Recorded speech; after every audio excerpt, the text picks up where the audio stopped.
سلام.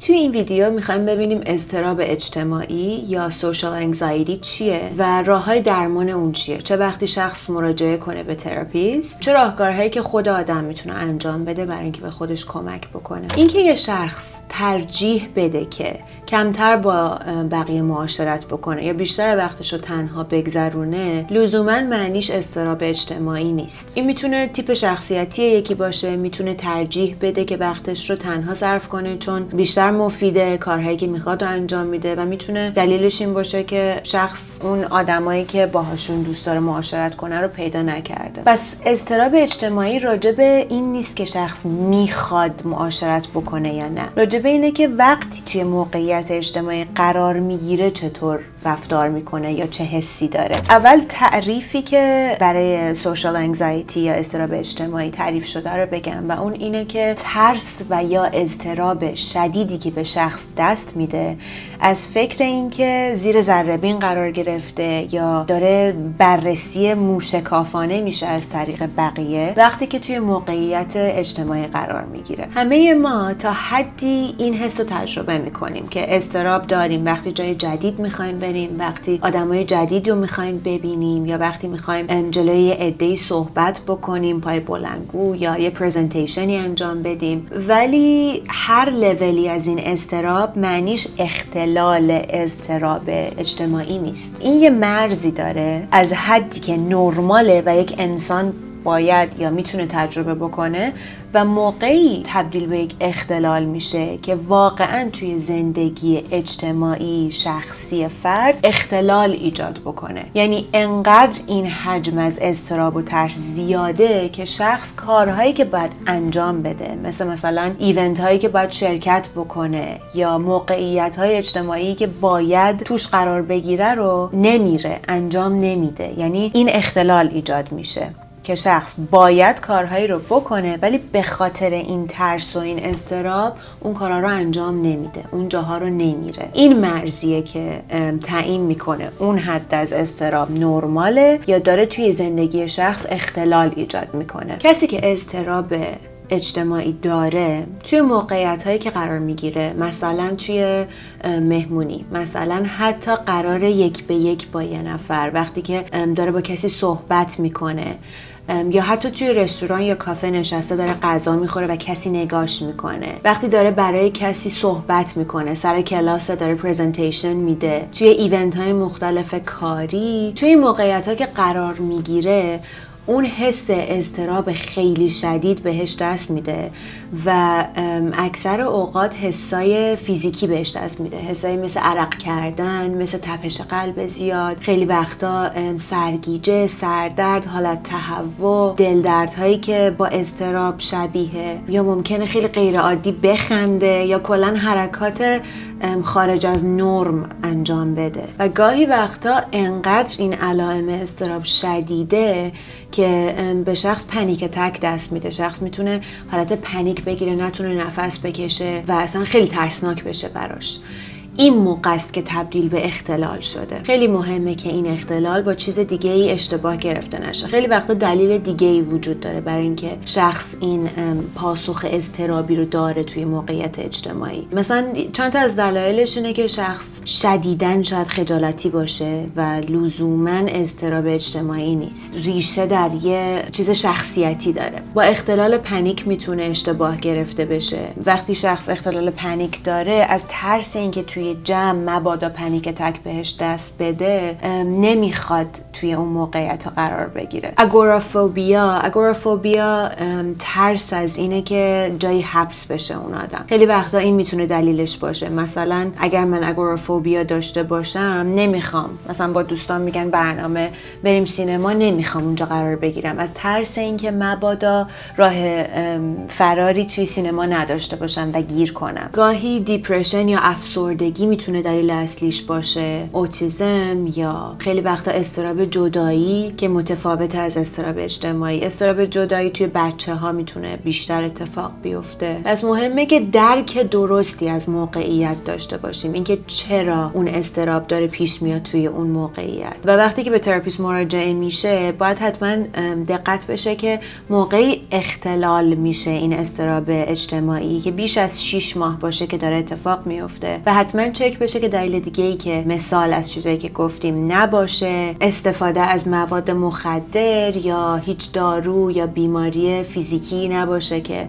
داره منجر به این علائم میشه. دونستنش و درک کردنش مهمه، به خاطر اینکه اگر دلیل دیگه‌ای داشته باشه کمک میکنه اون علائم رو هدف قرار بدیم، ولی باید برسیم به ریشه اصلی که داره باعث این علائم میشه. پس یه جمع‌بندی اگر بخوایم بکنیم، اضطراب اجتماعی اون حس اضطراب و ترس خیلی شدید و خارج از نرمیه که شخص تجربه میکنه موقعی که توی موقعیت اجتماعی قرار میگیره و میتونه همراه با علائم فیزیکی مثل عرق کردن، تپش قلب زیاد و همه اون حس و حال اضطراب و پنیک باشه و ریشش از اینجا نشأت میگیره که شخص ترس از این داره که الان زیر ذره بین قرار گرفته شده و همه دارن نگاش میکنن و راجبش قضاوت میکنن و فکر میکنن. میریم سراغ این که درمان این اضطراب اجتماعی چجوریه. یکی از درمانایی که توی تراپی انجام میشه رو تعریف بکنم که چجوریه. قبل این دوباره بگم اگر ویدیوی اضطراب رو ندیدین که اسمش از چرا گاهی بدترین رو تصور میکنیم، توی قسمت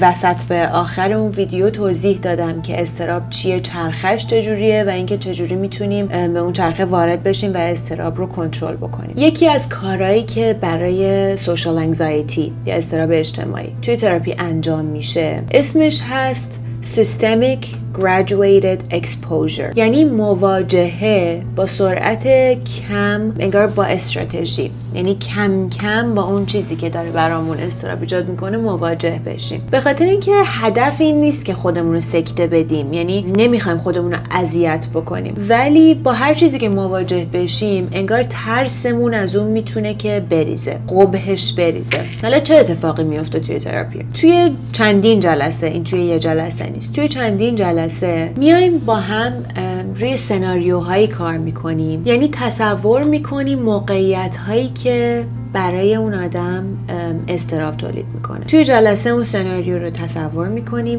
و انگار زندگی میکنیمش. اونجوری میتونیم به همه زوایایی که وجود داره توی محیط امن نگاه بکنیم و کسی که اضطراب داره میاد تصور میکنه که اگر توی اون موقعیت قرار بگیره چطور رفتار میکنه، بدترین اتفاقی که میتونه بیفته چیه و تمرین میکنه زندگی کردن اون موقعیت رو و اینطوریه که بهش میگیم مواجهه نه به این معنی که شخصی که اضطراب داره رو هول بدم یهو توی اتاقی که 1000 نفر نشستن و بهش بگم براشون صحبت بکن. مواجهه به این معنی که کم کم تمرین میکنیم توی تراپی که چجوری اون موقعیت رو هندل میکنه، مدیریت میکنه. و یه المان دیگهش، یعنی یه اتفاق دیگه‌ای که توی تراپی میفته اینه که شخص با تصور اینکه تو اون موقعیته تمام اون علائم فیزیکی که مثل تپش قلب، مثل اون حالت پنیک یا دلدرد و دلپیچه و سرگیجه و این داستانایی که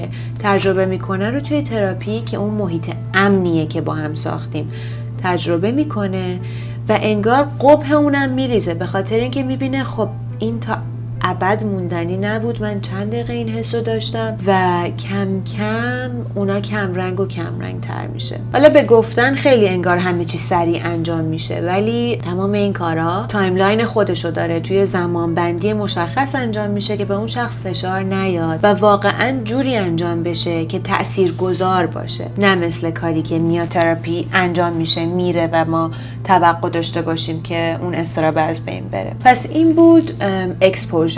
چون کلا در رابطه با ترس ها و اضطراب ها exposure therapy، یعنی تراپی از طریق مواجهه، یکی از راه های اصلی درمانه. پس این یه بخش اول بود. کار دومی که توی تراپی انجام میدیم هست cognitive restructuring، به معنی بازسازی شناختی. در واقع کاری که انجام میشه اینه که ما میایم اون افکاری که وجود دارن اونا رو بازسازی میکنیم، یه جور دیگه شکل میدیم. میدیم و این باز هم توی اون محیط امن تراپی انجام میشه. نه به این معنی که اون آدم میاد تو و تراپیست بهش میگه که نه این افکاری که داری این که چرته، این که الکیه، این که اتفاق نمیفته. نه اینجوری نیست. میایم همه اون افکار رو یه جوری به سوال میکشیم و این سوال پرسیدنه هم با سرعت و روش درست خودش انجام میشه که اون آدم به این نتیجه برسه. اگر مثلا فکر میکرد احتمال این که وقتی داره توی جمع صحبت میکنه خراب بکنه 99% یا 100%، به این نتیجه برسه که نه، ممکنه 5% باشه و توی تراپی اینو تمرین بکنه که کنار بیاد با این قضیه که بله 5% احتمال داره که من سوتی بدم وقتی دارم حرف میزنم. حالا چجوری اگر اون اتفاق افتاد چجوری هندلش بکنم و کنار بیاد با این که اگر توی جمع خراب کرد، اگر سوتی داد، اون حس بعدش رو اونو چجوری مدیریت بکنه. یعنی هدف این کار توی تراپی cognitive restructuring اینه که به این نتیجه برسیم که این افکارمونن که دارن ترمزمون رو میکشن و اون افکار رو جوری هدف قرار بدیم و تغییرشون بدیم که دیگه نتونن جلوی ما رو بگیرن، به یه ورژن منطقی تری از همون فکری که داشتیم تبدیل بکنیم. این رو هم خیلی عمیق‌تر توی ویدیوی چراگاهی بدترین رو تصور میکنیم راجبش حرف زدم. مرحله سوم امتحان کردن هر آنچه در تراپی یاد گرفتیم توی موقعیت واقعیه، یعنی توی زندگی واقعی و اون موقعیتی که واقعا ازش میترسیدیم. این هم با فکر انجام میشه، توی موقعیت مناسبش انجام میشه، بعد از زمان کافی که گذاشتیم و توی اون محیط امن تراپی تمرین کردیم هندل کردن اون موقعیت ها رو. حالا وقتشه که تراپیست به اون شخص انگار تکلیف میده، مشق میده که اون آدم بره و تمرین بکنه توی محیط واقعی و این با قدم‌های خیلی خیلی کوچیک شروع میشه، نه اینکه من یهو برم جلوی 1000 نفر صحبت بکنم. ممکنه اینطوری باشه که اگر اضطراب اینو دارم که با کسی صحبت بکنم، ممکنه تراپیست ازم بخواد که برم و در روز به یکی که به یه غریبه‌ای که احساس میکنم باش راحت ترم، انگار یه جمله بگم یا مثلا روز خوبی داشته باشین. همینقدر مختصر. خب این یه خلاصه‌ای بود از کارهایی که توی تراپی میتونه انجام بشه برای اضطراب اجتماعی. بهترین حالت اینه که اگر اضطراب اجتماعی داریم مراجعه بکنیم به تراپیست که این طول درمان طی بشه که بتونه خیلی عمیقاً و درست درمان بشه. حالا علاوه بر این درمان راهکارهایی هست که خودمون میتونیم انجام بدیم و این راهکارها در واقع از همین روش درمان سرچشمه میگیره. این راهکار سرچشمه میگیره از همون اکسپوژر یا مواجه شدن با چیزی که ازش اضطراب داریم و این خودمونیم که تشخیص میدیم خب من توی چه موقعیتی مضطرب میشم.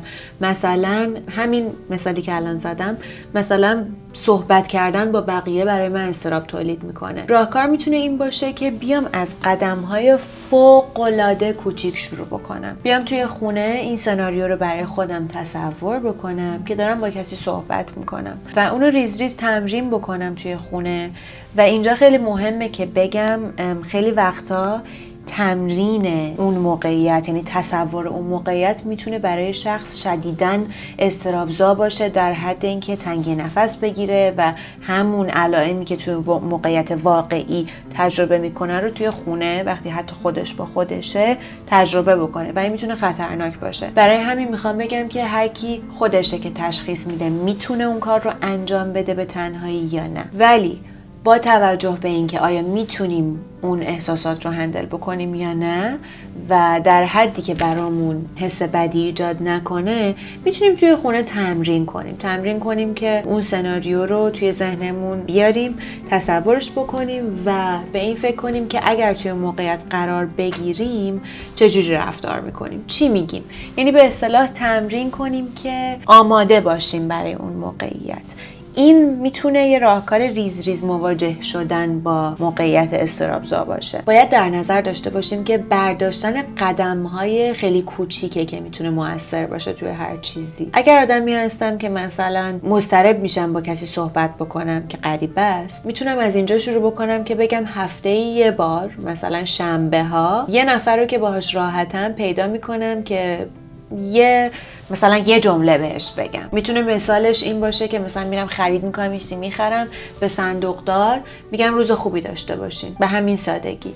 و این شروع خیلی ریزه که بعد میتونم اینو بزرگترش بکنم، میتونم بکنم هفته‌ای 2 روز، بعد بکنم هر روز، بعد اون یه جمله رو تبدیل بکنم به داشتن یه دیالوگ مثلا 2 دقیقه‌ای با یه شخص غریبه و همین جوری پیش برم. این یه مثال بود از راهکار این که ریز خودمون رو مواجه کنیم با ترس هامون و باز هم تأکید میکنم بر این که خود شخصی که تشخیص میده آیا توانش رو داره یا اینکه این براش خطرناک و یادآور تمام اون اضطرابیه که معمولا توی موقعیت واقعی تجربه میکنه. در کل بهتره که هر درمانی با تراپیست انجام بشه که تراپیست بتونه گاید بکنه، بتونه راهنمایی بکنه اون شخص رو توی درمان. مرسی که تا اینجا بودین. اگر سوالی راجع به مطالب این ویدیو بود حتما برام توی کامنت بنویسین.